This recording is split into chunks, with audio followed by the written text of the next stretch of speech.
chairman 10 নম্বর সাতবাড়া union পরিষদ বিশাল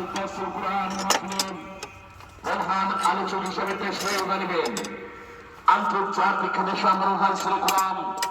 হযরত মাওলানা মুফতি সিফাত জামিল সাহেব চট্টগ্রাম হযরত মাওলানা মুফতি সিফাত জামিল সাহেব চট্টগ্রাম প্রিন্সিপাল আল ইহসান একাডেমি ও উপদেষ্টা আল ফালাহ ইসলামী জনকল্যাণ পরিষদ চট্টগ্রাম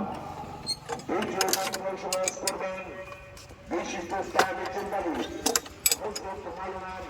খাদেমুল ইসলাম সাহেব